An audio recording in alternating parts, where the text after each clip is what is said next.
बंदो सतगुरु चरण को, करूं सो प्रेम प्रणाम। अशुभ हरन मंगल करन, धनी श्री देव चंद्र जी नाम। श्री प्राणनाथ निज मूलपति, श्री मिहिराज सुनाम।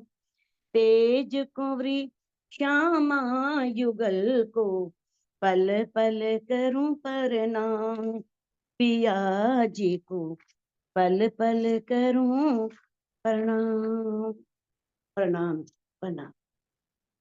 सुंदर साथ जी, जैसा कि हम लोग आगे श्री ठकुरानी जी का दूसरा श्रृंगार कर रही थी और उसकी 65 चौपाई हुई थी, आगे 66वीं चौपाई से प्रारंभ करते हैं। भो भ्रकुटी अति शोभित, रंग श्याम अंग गोर।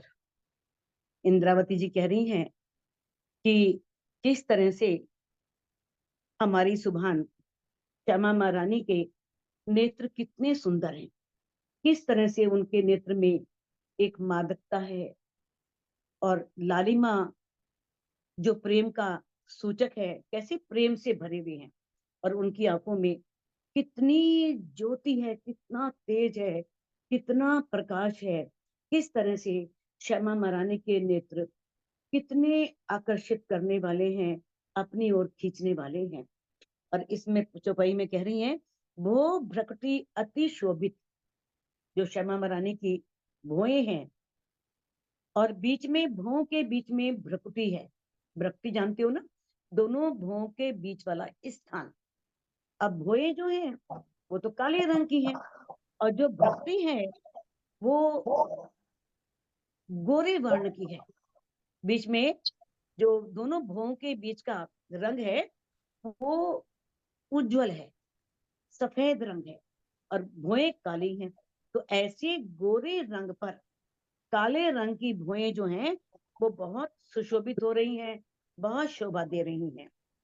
कहनी जुबान आवत, कछु अर्स रूहे जाने जहूर। अब इंद्रावती जी कहती हैं कि उनकी इन नेत्रों की शोभा को जुबान से कहना बहुत मुश्किल है, वो कहनी में नहीं आती। अर्स रूहे जाने जहूर। अब उसके जहूर को, उसके उनकी विशेषताओं को, उनमें जो प्रकाश है, उनकी जो महिमा है, उस जहूर को कौन जानती है? सिर्फ अर्श की रूहें जानती हैं, परम धाम की रूहें जानती हैं। बाकी इसके अलावा उस महिमा को कोई भी नहीं जानता। शोभा लेत है टेढ़ाई, नैना रंग रस भरे। श्यामा जी के नेत्र कैसे हैं? टेढ़ाई, तिरछे। श्यामा जी के नेत्र तिरछे हैं, यानी कि अन्यारे तिरछे नेत्र भी सौंदर्य का प्रतीक होते हैं। बहुत, यानी कि तिरछे नेत्रों से देखना, बाकी चितवन जिसे कहते हैं, जो प्रेम का प्रतीक है।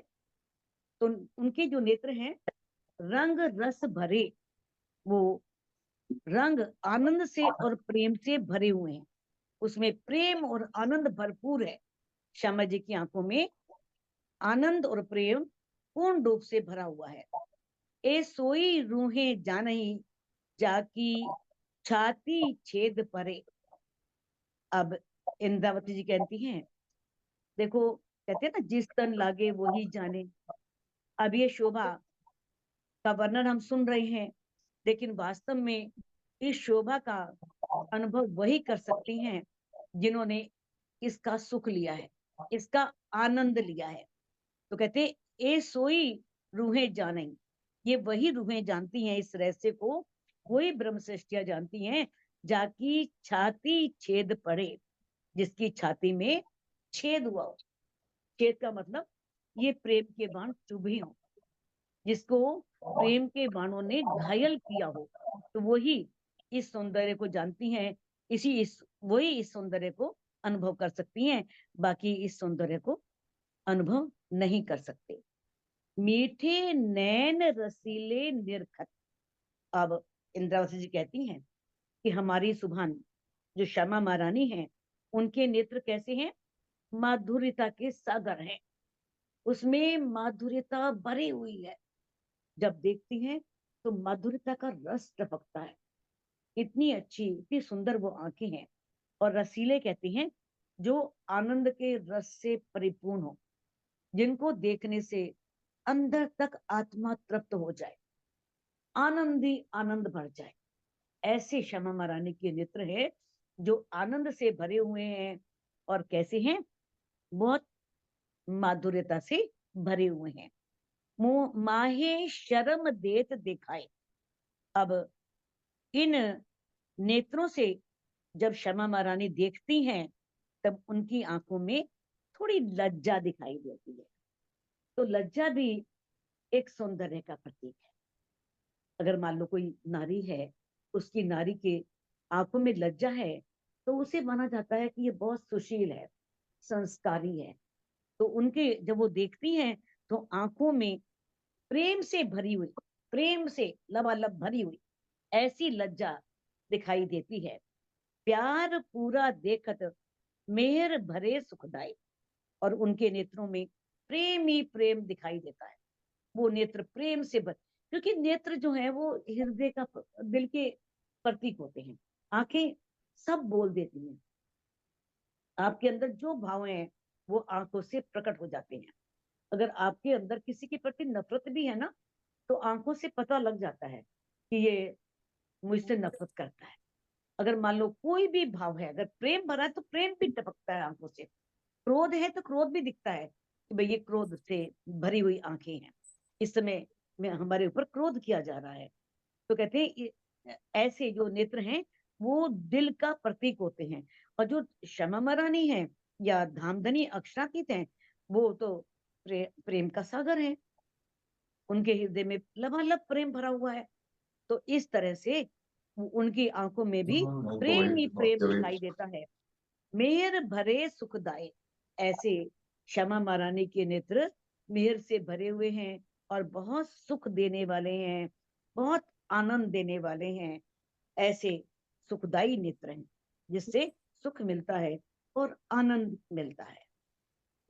अनेक गुण इन नैनन के गिनती न होवे ताए। अब इंद्रावती जी कहती हैं श्यामा महारानी के नेत्रों में बहुत गुण है, इतने गुण है कि उन्हें गिना नहीं जा सकता। आपने देखा किस तरह से इंद्रावती जी ने राज्य के गुणों की गिनती की थी और किस तरह से कहा था कि मैं धनी के गुणों को लिख ही नहीं सकती। भाई चाहे मैं सारी धरती को कागज कर दूं, सारे जितने भी समुद्र हैं, 7 समुद्र, उनकी मैं स्याही बना लूं, इस संसार में जितने भी वृक्ष हैं उनकी मैं कलमें बना लूं, लेकिन फिर भी धनी के गुणों को लिखा नहीं जा सकता। तो इस तरह से कहते हैं कि इतने श्यामा महारानी के नेत्रों में भी इतने गुण हैं कि उन्हें गिना नहीं जा सकता। सुख देत अलेखे सब अंगों, नैना गुण क्यों ए ना गिनाए। सुख देत अलेखे, जो श्यामा महारानी के नेत्र हैं वो इतने सुख देते हैं, अलेखे, कि वो अवर्णनीय, उनका वर्णन नहीं किया जा सकता, उन्हें लिखा नहीं जा सकता। सब अंगों यानी कि हमारे सभी अंगों को बहुत सुख देते हैं, बहुत आनंद मिलता है उन नेत्रों को देखने से। नैना गुण क्यों ए ना गिनाए। तो जब इंद्रावती कहती हैं कि राज्य के गुण इतने हैं कि उन्हें गिना नहीं जा सकता, फिर ये कौन है? उन्हीं राज्य की तो अल्लाहनी शक्ति है, उन्हीं के नूर का ही तो अंग है, उन्हीं के अंग का ही नूर है। तो इनके गुण किस प्रकार से गिने जा सकते हैं? इनके गुणों को कोई भी गिन नहीं सकता। अनंत गुण है, असीम गुण है, अपार गुण है। संकुल सुख मुख अति सुंदर। श्यामा महारानी का मुख जो है वो संकुल में बहुत अधिक सौंदर्य से परिपूर्ण है। उसमें बहुत आनंद भरा हुआ है, सौंदर्य भरा हुआ है। सुंदर गोर हरवटी सलूक। और उनकी जो हरवटी है, हरवटी आप जानते हैं, होठ और ठोडी के बीच का स्थान, उसे हरवटी कहा जाता है। और हरवटी कैसी है? बहुत सुंदर है और गोर वर्ण की है। लाख अधुर दंत देखत, अब जो उनके अधुर हैं, अधुर मीन्स होठ, होठ कैसे हैं? बिल्कुल लाल रंग के, अनुपम सौंदर्य लिए हुए, ऐसे सुंदर लाल दांत श्यामा महारानी के जो होठ हैं दोनों, वो इतने लाल हैं, और उनके अंदर से जो दांत हैं वो बहुत ही आकर्षित करते हैं। सफेद रंग के दांत, उन पर भी होठों की लालिमा पड़ती है, जो बिल्कुल ऐसे लगते हैं जैसे अनार के दानों की तरह, बहुत सुंदर दांत दिखाई देते हैं। तो कहते हैं ऐसे सौंदर्य को देख करके इंद्रावती जी कहती हैं कि मेरा जीव टुकड़े टुकड़े क्यों नहीं हो जाता, यानी कि क्यों नहीं हो रहा। टुकड़े टुकड़े होने का मतलब क्या है? समर्पित होना, अपने आप को पूर्ण रूप से उनके सौंदर्य को देख करके समर्पित कर देना, ये होता है टूक टूक होना। कहते हैं सात रंग माहे झलकत, लहरे लेत दो झाल। अब श्यामा जी के कानों में झाले पहने हुए हैं, है ना, पहले पांडड़ी है और पांडड़ी के नीचे झाले हैं, झाले, दोनों झाले, यानी कि दोनों कानों में जो झाले हैं वो लटक रहे हैं, और उसमें सात रंग की लहरें निकल रही हैं, झलकार मार रही हैं, सात रंग की तरंगे निकल रही हैं। कहते हैं दो फूल शोभित मुख झालके। अब इस प्रकार से जो फूल का है ना, वो दो फूल हैं कानों के ऊपर, जिसे हम टॉप्स भी बोल सकते हैं, जो फूल की आकृति के हैं। पहले तो फूल की आकृति के टॉप्स पहने हुए हैं उन्होंने, फिर टॉप्स के नीचे झाले हैं, ऊपर पानड़ी है। पानड़ी पता है आपको, जिसे बताया है पान के पत्ते के आकार की। अगर मान लो दोनों कानों के पानड़ी को मिलाते हैं तो पान के पत्ते का आकार बनता है। तो पान के पत्ते के आकार की किस तरह से सुंदर पानड़ी, जिसमें ज्वारात है, हीरे मोती हैं, उन्होंने पहने हुए हैं, और उसके नीचे क्या है? दो फूल हैं, फूल की आकृति के बहुत सुंदर टॉप्स पहने हुए हैं, और उसके नीचे झाले हैं। जुबा क्या कहे इन मिसाल, अब जिब्वा इस सौंदर्य के लिए कौन सा दृष्टांत दे, कौन सा उदाहरण दे। इतना सौंदर्य है कि वो, उसके लिए कोई भी उदाहरण नहीं मिलता जिसको उनके लिए प्रयोग किया जाए। इतने सुंदर वो कर्णफूल हैं, इतने सुंदर वो टॉप्स पहने हुए हैं। कर्णफूल यानी कि कानों में पहने हुए टॉप्स जो होते हैं, देखा है ना आजकल 3 in 1 चल रहे हैं, बाली भी लगती है और फिर टॉप्स भी लगते हैं, और नीचे उसके लटकन होती है, तो वो क्या लगते हैं? जैसे कानों में सुंदर झुमके पहने।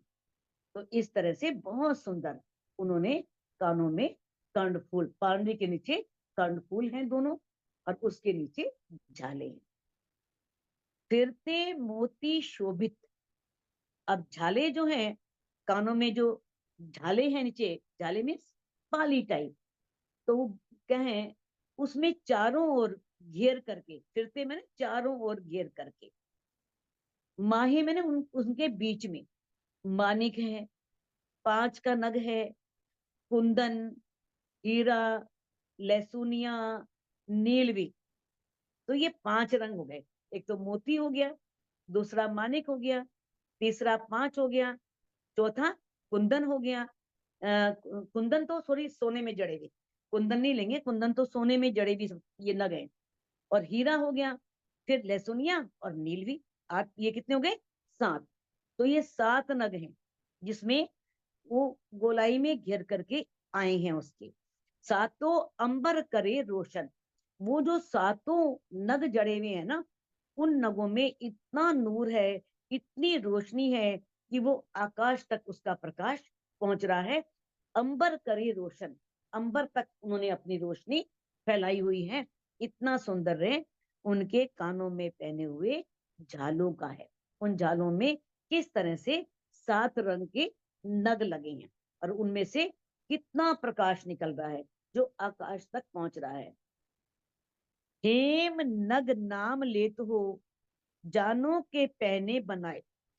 अब जब यहाँ पर हम इंद्रावती जी कहती हैं, अगर मान लो सोने के या किसी भी धातु के, सोना धातु और नग, जो ये माणिक है, मोती है, नीलवी है, इनके नाम लेते हैं जब, तो नाम लेने से ऐसा लगता है मानो जानों के पहने बनाए, मानो किसी ने इसे ज्वारात के नगों में जड़ के बनाया हो, इन्हें बना करके पहना गया हो, लेकिन ये बनाकर नहीं पहने गए। ए विद अर्थ में है नहीं। अब ये तो परमधाम में है ही नहीं, परमधाम में कोई सुनार तो है नहीं, कोई कुमार नहीं है, कुछ नहीं है, है ना। वहां तो सब कुछ अपने आप बना बनाया है।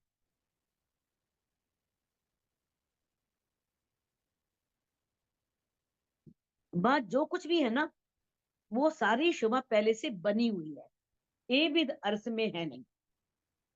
ये तरीका परमधाम में नहीं है। वो तो इस ब्रह्मांड में है, भाई किससे बनवाया है, कौन से सुनार ने बनाया है, कितना सुंदर बनाया है, तो वो तो अपने आप ही ऐसे पहले से ही बने हुए हैं। जैसे पार ब्रह्म के बारे में नहीं कह सकते उन्हें किसने बनाया, वो तो अनादि है, शुरू से है। तो उसी तरह से परमधाम भी अनादि है। और इस तरह से वहां की हर वस्तु, चाहे वस्त्र है, चाहे आभूषण है, श्रृंगार है, कोई भी चीज अगर परमधाम की है तो पहले से ही बनी हुई है, अनादि है, उसका आदि नहीं है।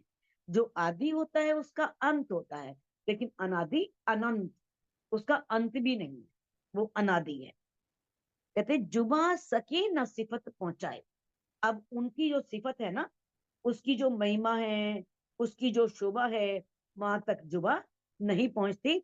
वहां तक ये जिबा, जो इस सपन के ब्रह्मांड की, इस काल माया के ब्रह्मांड में जो हमें ये तन मिला है नश्वर, इसकी जो जिह्वा है, वो उसकी महिमा का वर्णन करने में असमर्थ है।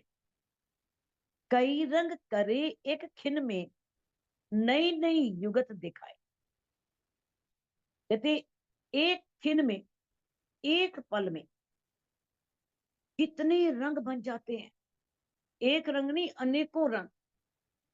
किस तरह से एक पल में अनेक रंगों की झलकार दिखाई देती है, अनेक रंगों की शोभा बन जाती है। नई नई युगत दिखाए, और नई नई युगत, बनावट भी अलग अलग, नई नई, जो पहले कभी ऐसी बनावट देखी ही नहीं। इतनी सुंदर बनावट, इतनी बारीक चित्रकारी उसके अंदर, इतनी बारीक बारीक उसके अंदर कटाव है, कैसी बारीक बारीक बहुत सुंदर कांगरियां हैं। तो कहते हैं कि वो हर बार हर चीज एक नएपन की दिखाई देती है। यानी कि नई नई बनी हुई, बिल्कुल जैसे कभी देखी ना हो ऐसी शोभा, इतनी सुंदर शोभा दिखाई देती है। सोए हमेशा सब अंगों, और ये शोभा जो है, चाहे वो वस्त्रों की है, चाहे आभूषणों की है, ये सभी अ, अंगों में हमेशा सुशोभित होती है, सुंदर लगती है। पहने शोभित चित चाहे, और किस तरह से जैसा चित में आता है, जैसे चित को अच्छा लगता है, वैसे ही वो शोभा देते हैं। कौन? वस्त्र और आभूषण। जैसा दिल में आया और वैसी उनकी शोभा बन जाती है। यानी कि दिल में आते ही आगे शोभा वैसी ही दिखाई देती है। चीज सबे अर्थ चेतन। अब परमधाम की जितनी भी चीजें हैं, सब चीजें वो क्या है? चेतन। वहां पर यही तो गुण है, सत्य चित आनंद। वहां असत्य नहीं है, झूठ नहीं है, वहां पर कुछ जड़ नहीं है, सब चेतन है। वहां दुख नहीं है। तभी तो रूहों ने आज तक दुख का नाम ही नहीं सुना था, उन्हें पता ही नहीं था दुख होता क्या है। जब राज्य ने दुख का नाम लिया तो उनको लगा कोई अनमोल चीज है, बड़ी सुंदर चीज है, आज तक धनी ने हमसे, हमारे प्रीतम ने हमसे छिपा के रखी, तो क्यों ना उस दुख को देखा जाए। जो वो तो फिर बहुत ही अच्छी वस्तु होगी, जो हमें आज तक उसके बारे में पता ही नहीं। तो इस तरह से वहां पर तो सत है, चित है, आनंद ही आनंद है। वहां कुछ भी, तभी तो कह दिया ना वेदों में, तमसो माँ ज्योतिर्गमय, मृत्यु माँ अमृतम गमे। भाई हमें अंधकार से प्रकाश की ओर ले जाओ, क्योंकि ये संसार में चाहे दिन निकलता है, उजाला होता है, लेकिन अंधकार ही अंधकार है। वो क्या है? अज्ञानता। हमें अज्ञानता से प्रकाश है ज्ञान, हमें सत्य का ज्ञान हो। हम इस संसार में जो मोह है, आकर्षण है, जिस अज्ञानता में हम फंसे हुए हैं, उस अज्ञानता से हमें ज्ञान की ओर ले जाओ। मृत्यु माँ अमृतम गमे, और मृत्यु से हमें अमरता की ओर ले जाओ। यानी कि इस संसार में सभी की मृत्यु अवश्य भावी है। जो इस संसार में आया उसे एक दिन जाना ही जाना है। और किस तरह से अस्तो माँ सदगमे, इस संसार में झूठ ही झूठ है, क्योंकि झूठ मिट जाता है, सत्य कभी मिटता नहीं। सत्य की हमेशा विजय होती है। सत्य एक ही रूप में होता है। झूठ के कई रंग बदलते हैं, कई रूप बदलते हैं। कोई झूठ बोलेगा तो उसके लिए 10 बहाने उसको बनाने पड़ेंगे। सत्य एक ही होता है, कि जो बात सत्य है वो एक ही है। हाँ, बस ये सत्य है। लेकिन झूठ बोलने के लिए अलग अलग बातें मिलेंगी, अलग अलग दृष्टांत मिलेंगे। झूठ के कई रंग हैं, कई रूप हैं, लेकिन सत्य हमेशा एक है। तो कहते हैं वहां परम धाम में क्या है? सब चीजें जितनी भी हैं सभी चेतन है। वस्त्र या भूषण, वहां के वस्त्र भी, वहां के आभूषण भी। वो आपने पढ़ा ही है, आप चर्चिनी में भी पढ़ रहे हो, परिक्रमा ग्रंथ में भी आप सारा पूरा पढ़ोगे कि किस तरह से दीवार में घोड़े का चित्र बना है। आपका मन कर रहा है तो घोड़ा बाहर आ जाएगा, आप उस पर सवारी करके अपनी जहां भी पहुंचना है वहां पहुंच सकते हो। कोई भी चित्र है आपने कल्पना की, वो सामने प्रकट हो जाएगा। वो आपको मन चाहिए सुख देगा, और मन चाहिए सवारी आप कर सकते हो उसके ऊपर। तो वहां के हर चीज चेतन है। सुख लेत हक के अंका, यो करत अति रोशन। वहां के वस्त्र और आभूषण भी किस प्रकार से धामधनी अक्षरातीत, और हमारी हादी जो हमारी सुबान है, क्षमा महारानी, उनके अंगों का सुख लेते हैं। जो उनके चरणों में पहने हुए आभूषण है, उन्हें कितना सुख मिलता है, क्योंकि वो उनके चरणों को स्पर्श कर रहे हैं। उनके चरणों की शोभा, उनकी चरणों की शोभा नहीं बढ़ा रहे, उनके चरणों में पहनने से उनकी शोभा बढ़ रही है, आभूषणों की। तो किस प्रकार से उन्हें कितना आनंद मिलता है उनके अंगों में विराजमान होकर के। मानो कोई गले का हार है, कोई दुगदुगी है, कैसे उनके वक्षस्थल पर है, और कैसे इतरा रही है कि देखो मैं तो अपने प्रीतम के वक्षस्थल पर विराजमान हूं। तो किस तरह से सब धनी के उन अंगों का सुख लेते हैं। यो करत अति रोशन, और इस प्रकार से वो उसी नूरी प्रकाश में, जो परम धाम का अनुपम अद्वितीय अलौकिक प्रकाश है, उस प्रकाश से सब चीजें, चाहे वो वस्त्र हैं, आभूषण है, नग है, जो भी चीज है, सब उसी, वो कहते हैं तेरी रोशनी से रोशन। ये सूरज चांद और तारे, ये सूरज चांद तारे सभी उसकी रोशनी से ही चमक रहे हैं। सब उसके, इसी में वो नहीं है वहां। ये नहीं कि वहां पर ये सब चीजें हैं, वहां पर तो उनके नूर से ही हर वस्तु चमकती है। उनके नूर से ही एक एक पत्ते में प्रकाश है, एक एक फूल में प्रकाश है, एक एक वस्तु में प्रकाश है। किस तरह से सब चीजें, क्योंकि वो सब आत्म स्वरूप है, आत्म स्वरूप है, और राज्य के लिए आशिक हैं, और माशुक बन के अपने सुभान युगल स्वरूप हक हादी को रिझाते हैं। हर नग में सब रंग हैं, हर नग में सब गुण। देखो क्या खूबी है परम धाम की। वहां का हर नग में, यहाँ पर तो अगर हीरा है तो सफेद रंग का ही होगा भाई, पुखराज है तो पीले रंग का ही होगा। लेकिन वहां तो पीले रंग में भी अनेक रंग दिखते हैं। अगर माणिक है लाल रंग, तो लाल रंग में भी कई झलकार दिखाई देंगी, कई रंग दिखाई देंगे। तो हर नग में अनेकों रंग हैं, हर नग में सब गुण, और हर नग में सब गुण है। कभी नग में कोमलता होती है, नम्रता, माधुर्यता, किस तरह से वो नग भी कभी आनंद देते हैं। हाँ ठीक है कि बहुत महंगा नग है और आनंद मिल रहा है कि हाँ वाह कितना सुंदर हमने नग पहना हुआ है, लेकिन वो आनंद क्षणिक है और वो आनंद स्थायी है, हमेशा रहने वाला है, जो आत्म को तृप्त कर देने वाला है, उसे तुष्टि देने वाला है, संतोष देने वाला है। तो किस तरह से हर नग में सभी गुण हैं, क्योंकि बोलते भी हैं, सुनते भी हैं, हर बात रूकी सुन करके तुरंत उन्हें उसी समय जवाब भी देते हैं। सो नगले कछुना बनावत, सब दिल चाहिया होत रोशन।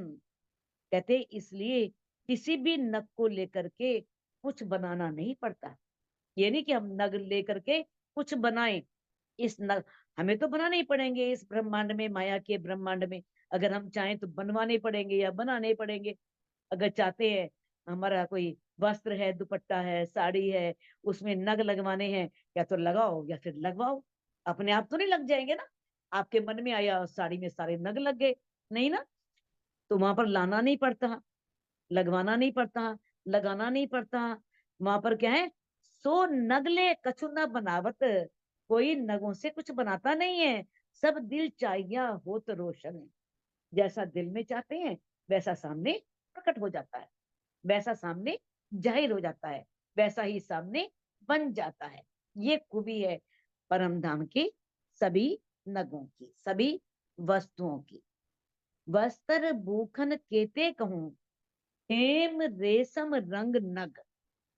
अब इंद्रावती जी कहती हैं कि परम धाम के जो वस्त्र हैं या आभूषण हैं, वो किस तरह से सोने से बने हैं, वस्त्र रेशम के हैं, उनके रंगों के बारे में, कैसे कैसे नग उसमें लगे हुए हैं, नहीं कह सकते। आप कहोगे तुरंत वो नग कोई और बन जाता है। आपने रंग ये किया, उसमें अनेक रंगों की झलकार दिखाई देनी शुरू होती है। तो वहां तो सब कुछ अद्वितीय है, अनुपम है, अवर्णनीय है। वहां की वस्त्रों और आभूषणों की शोभा के बारे में कैसे वर्णन करें, क्योंकि कि वो रेशम के हैं, कितने रंग हैं, कितने नग हैं, ना पहनिया ना उतारिया, ना दिल चाहिए शोभित अंग। ना पहनना पड़ता है, ना उतारना पड़ता है ना। इस माया के ब्रह्मांड में तो पहनना ही पड़ता है, उतारना ही पड़ता है, संभालना भी पड़ता है और रखना भी पड़ता है। अगर मानो ना संभालें तो कीड़े लग जाएंगे, टिड्डियां भी लग जाएंगी, बताओ कितनी प्रॉब्लम है ना। हर चीज को संभालने की, रखने की, पहले तो लेके आओ फिर उनकी संभाल करो। वहां तो ना पहनना है ना उतारना है, बस जैसा दिल में चाह वैसी शोभा बन गई। ये भी प्रॉब्लम नहीं है, इसके लिए कहाँ रखें। फिर भी परम धाम में राजी कहते हैं हर कमरे में हर वस्तु है, अलमारियां भी हैं सारी, सारा कुछ है। तो वो सिर्फ एक यहाँ का वो दिया है लीला रूप में सब कुछ। वहां क्या जरूरत है इन चीजों की, जब कुछ रखना ही तो अलमारियां किस काम की। कितने वहां पर दिखाया है कि हर कमरों में जो यहाँ की जैसे छीके हैं, सब कुछ है, डिब्बे हैं, डिब्बियां हैं, कितना कुछ बताया है। आप अभी परिक्रमा ग्रंथ पढ़ोगे तो सारा देखोगे कितनी वस्तुएं हैं वहां पर, संदूक वगैरह सब बता रखे हैं, सब है। जबकि वहां वो सिर्फ लीला के रूप में, लीला रूप में यहाँ के माया के ब्रह्मांड के लिए दृष्टांत देने के लिए। भाई कहीं कोई सोचे ऐसा होता है, अरे ऐसा एक बार हुआ है, मैं बताती हूँ सर। एक कोई सुंदर साथ थी, वो रतनपुरी में सरकार श्री चर्चा कर रहे थे, तो कोई बात चल रही थी। तो बोला कि ले बताओ, परम धाम में तो कुर्सियां भी नहीं मिलती बैठने के लिए, वहां कैसे करेंगे। फिर सरकार श्री बोले अरे वहां कुर्सियां ही कुर्सियां है, तुम कहते कुर्सी नहीं मिलती, वहां तो ऐसी कुर्सियां हैं, इतनी नरम, इतनी कोमल, इतनी सौंदर्य से भरपूर, इतनी उसमें चित्रकारी, इतनी कलाकारी, उसमें इतने सुंदर सुंदर डिजाइन, इतनी सुंदर सुंदर कुर्सियां मिलती हैं। तो वहां पर ऐसा कुछ नहीं है। वहां अगर सब कुछ है लेकिन बनाना नहीं पड़ता, मनवाना नहीं पड़ता, खरीदना नहीं पड़ता, लेना नहीं पड़ता, संभालना नहीं पड़ता। या तो हर चीज संभालनी पड़ती है इस माया के ब्रह्मांड में। तो आपने कोई चीज ली है तो उसे कुछ टाइम बाद फिर उसको ठीक करवाना पड़ेगा, बनवाना पड़ेगा। वहां ये शोभा है, बस जो दिल में चाहा, मन में आया, सामने वो श्रृंगार दिख गया, सामने वो वस्त्र दिख गया, वैसी कढ़ाई दिख गई और वैसा ही डिजाइन दिख गया। जो मन में चाहा वैसा ही आभूषण बनता है, वैसा ही वस्त्र बनता है, वैसी हर वस्तु दिखाई देती है। यूं दिल चाहिया वस्त्र, और दिल चाहिया भूखन। इस तरह से परम धाम में हमारी कैसी पातशाही है? मन चाही पातशाही। जैसा मन में चाहोगे वैसा होगा। मन वेगी, जैसे मन भागता है ना कितनी जल्दी, आप यहीं आंखें बंद करके बैठ जाओ, मन आपको कहीं का कहीं ले जाएगा। आपका कोई भी रिश्तेदार यहाँ से कितने किलोमीटर दूर रहता होगा, और आपका मन आपको एक पल के अंदर वहां पहुंचा देगा, उसी जगह उसी कमरे में। फिर परमधाम में क्या है? परमधाम में क्या उसके लिए किस चीज का सोचना पड़ता है? क्या उनके लिए एक्सीलेटर की जरूरत पड़ती है?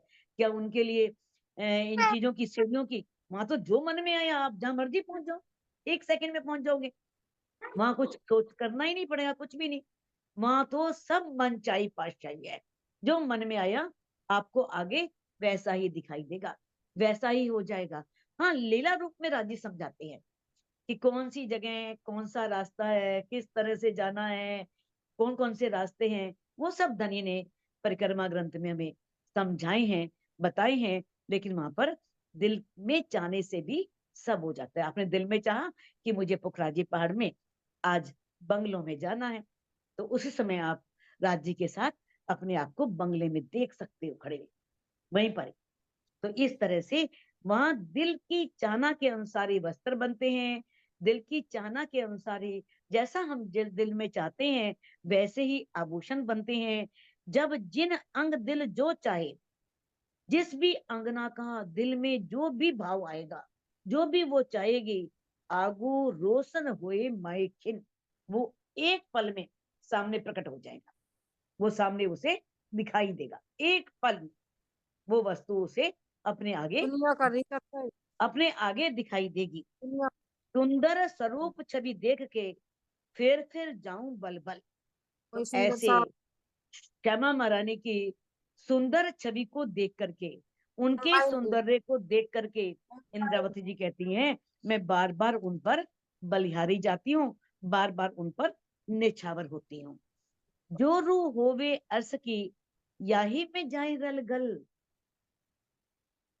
क्या कहा है देखो इंद्रावती जी ने, जो हो कि जो परम धाम की रूह होगी ना, वो तो उस सौंदर्य को देख करके उसी में डूब जाएगी। रल गल मैंने रल जाना, गल जाना, अपने आप को गला देना। तो जो रूह होगी ना, वो उस सौंदर्य को देख करके उसका मन ही नहीं करेगा उठने को। मन करेगा मैं इस सौंदर्य को निहारती रहूं, निहारती रहूं, और एक बार नहीं, बार बार बैठूं और बार बार उस सौंदर्य को निहारूं, गया। उस सौंदर्य को देखूं।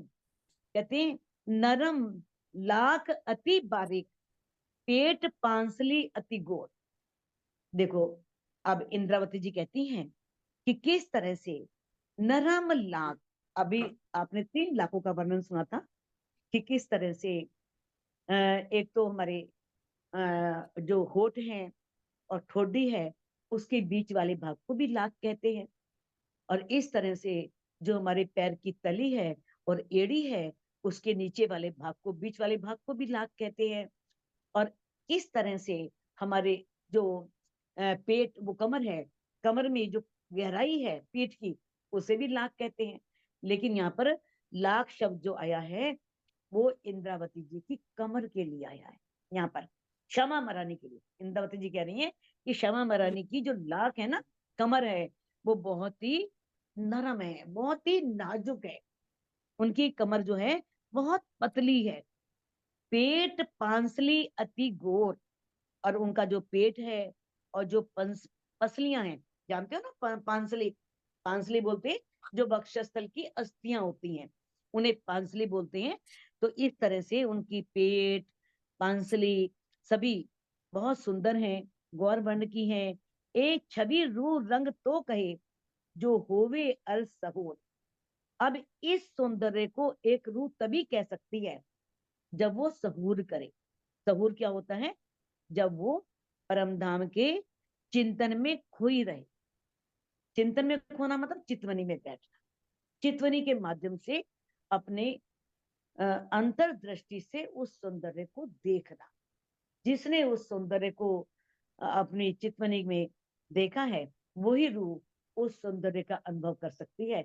बाकी तो ये शब्द है, शब्दों से वर्णन किया जा सकता है, लेकिन वास्तविक आनंद कब मिलता है? जब रूह अपनी आंखों से उस सौंदर्य को देखती है, उसका अनुभव करती है, फिर उसे वो सौंदर्य जो है उसकी वास्तविकता, उसकी जो गहराई है पता लगती है। तो कहते हैं बल बल जाऊं मुख सलूकी। अब इंद्रावती जी कहती हैं श्यामा महारानी के जो मुख का सौंदर्य है, इतना सुंदर मुखारविंद है, कैसे लालिमा लिए हुए श्वेत वर्ण का बहुत सुंदर मुखारविंद। तो इंद्रावती जी कहती हैं बल बल जाऊं, मैं उस पर बार बार समर्पित होती हूँ, बार बार बलिहारी जाती हूँ श्यामा जी के उस सुंदर मुखारविंद पर।